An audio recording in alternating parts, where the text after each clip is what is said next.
열왕기상 15장의 25절, 26절 말씀을 같이 봅니다. 유다의 아사왕 둘째 해에 여로보암의 아들 나답이 이스라엘 왕이 되어 2년 동안 이스라엘을 다스리니라. 그가 여호와 보시기에 악을 행하되 그의 아버지의 길로 행하며 그가 이스라엘에게 범하게 한 그 죄 중에 행한지라. 아멘. 우리가 오늘 여로보암의 가문을 좀 살펴볼 건데요.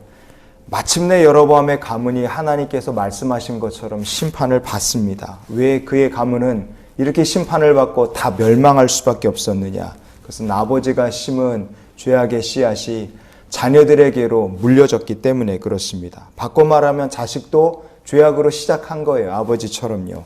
심판을 받은 여로보암의 집을 보면서요, 우리가 오늘 우리를 향하신 하나님의 마음을 나누는 시간이 되기를 원합니다.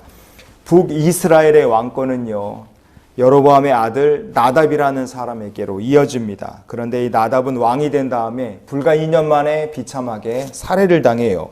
왜 나답의 인생은 그토록 비참한 인생이 될 수밖에 없었느냐? 그가 자기 아버지 여로보암처럼 똑같이 살았기 때문에 그렇습니다. 26절 말씀해 보시면 이렇게 되어 있죠. 그가 여호와 보시기에 악을 행하되 그의 아버지의 길로 행하며 그랬습니다. 나답은 여호와 보시기에 아버지가 행했던 것처럼 똑같이 죄짓고 살았어요. 공부를 한다, 좋은 것을 자녀에게 물린다. 그러면 우리가 그렇게 하려면요, 애를 막 학원을 보내고 수업을 시키고 과외를 시키고 막 숙제 검사하고 복습시키고 진짜 힘들게 해야 자녀가 공부를 하고요, 좋은 것을 자녀들에게 물려줄 수 있어요. 근데 이 죄라는 것은 다릅니다. 사람은 죄 짓는 거에 있어서만큼은 다 천재예요. 왜냐? 가르쳐 주지 않아도 하나를 보면 열을 깨닫는 게 죄 짓는 거에 있어서만큼은 모든 인간이 똑같기 때문에 그렇습니다. 2025년도 9월 26일 날 조선일보 보도에 나온 내용을 보면요, 작년 24년도에 범죄 저질러서 보호 처분을 받은 10살에서 14살 미만의 아이들, 얘네들을 촉법소년이라고 합니다. 이 촉법소년이 7,294명이었다 그래요. 이게 사상 최대치라 그럽니다.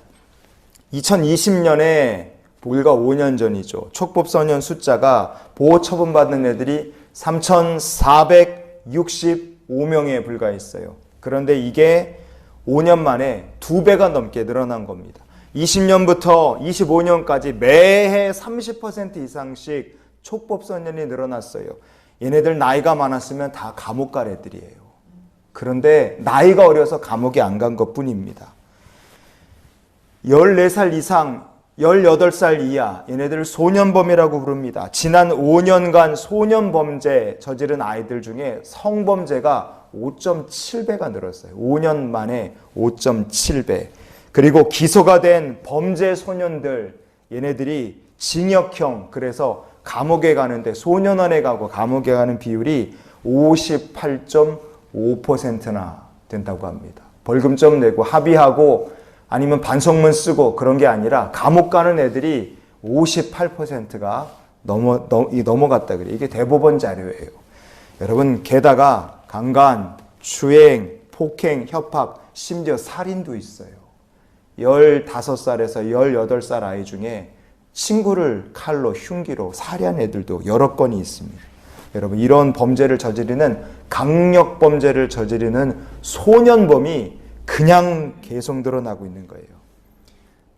틀림없이 촉법소년 범죄 일으킨 애들이나 소년범 애들 중에서 자기 부모님이나 아니면 할머니, 할아버지한테 사람 두드려 패고 거짓말하고 돈 뺏고 협박하고 강도짓하고 아마 강간하고 방화, 불 지르고 이런 거 배운 애들은 한 명도 없을 겁니다. 그런데 그런 일들이 이 땅을 살아가는 애들 사이에서 어마어마하게 일어나고 있어요. 왜냐?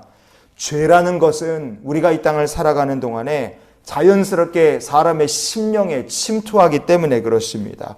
죄라는 것은 하나님의 말씀이 없으면 아주 자연스럽게 나에게 들어오고요, 남에게 전파되고요. 죄라는 것은 성령의 역사, 인도하심이 막아주시는 역사가 없으면 너무나 쉽게 다음 세대로 대물림되기 때문에 그렇습니다. 성경 어디를 봐도 여로보암이 자기 아들 나답에게 죄짓고 사는 법을 가르쳤다는 얘기가 없어요. 우상 숭배하고 사는 것, 우상에게 절하는 법을 아버지가 아들에게 가르쳤다는 얘기는 눈 씻고 찾아봐도 없습니다. 그런데 여로보암이라는 사람의 인생에 하나님의 말씀 예배가 없었어요. 진실된 예배가 없습니다. 그러니 우상 숭배하고 죄짓고 살던 아버지의 모습이 가르쳐주지 않았지만 그냥 그 아들 나답에게 고스란히 물려진 거예요. 여러분, 우리가 하나님의 말씀이 내 안에 없으면요, 여러분이 자녀들을 보고 후손들을 보며 그 아이들이 여로보암에서 나답으로 죄짓고 산 모습이 그대로 넘어간 것처럼 그렇게 넘어가게 된다는 것을 여러분 기억하시길 바랍니다. 그러니까 죽기 살기로 내가 먼저 하나님 말씀 붙들고 살아야 돼요. 그리고 자녀들 다음 세대에게 주의 말씀이 증거될 수 있도록 계속 기도하고 계속 권면하고 계속 양육해야 됩니다. 왜? 좋은 것은 힘들게 내려가는 거고요. 나쁘고 죄 짓고 우상 숭배하는 건 여러분 가르쳐주지 않아도 다음 세대에게 그냥 그대로 똑같이 복사되듯 내려가기 때문에 그래요.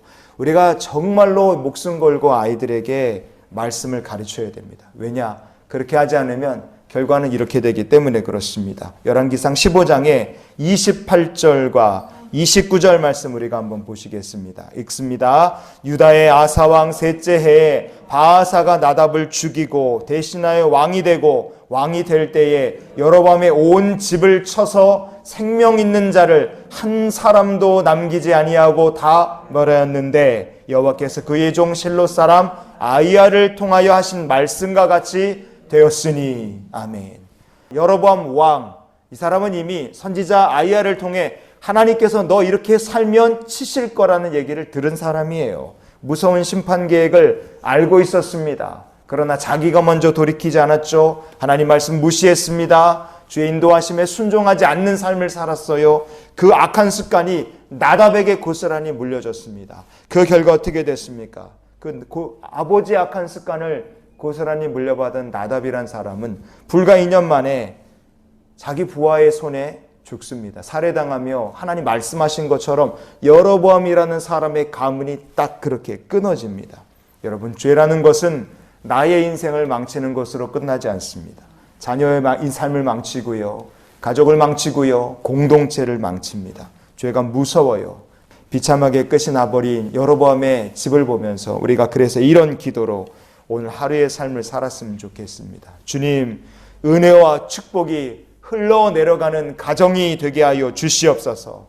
좋은 거는 진짜 힘들게 어렵게 다음 세대에게 공부, 양육하고 교육해서 힘들게 내려갑니다. 그러나 나쁜 거는 정말 어디서 배웠는지 모르지만 똑같이 닮아 있어요. 아버지가 술 먹고 노름하는 거, 그게 꼴보기 싫다고 하는 사람이 어느 날 커서 보니까 자기 아버지 욕하던 아버지랑 똑같아지는 경우가 정말 많다 이거예요. 여러분, 죄를 물려간 여로보암의 집, 그게 남의 얘기가 아닐 수 있습니다. 믿음을 자녀에게 물리기 위해, 다음 세대에게 하나님의 말씀으로 사는 삶을 물리기 위해서 오늘도 믿음으로, 말씀으로 심고 성령과 은혜로 거둘 수 있는 주의 백성들이 다 되시기를 주의 이름으로 축원을 드립니다.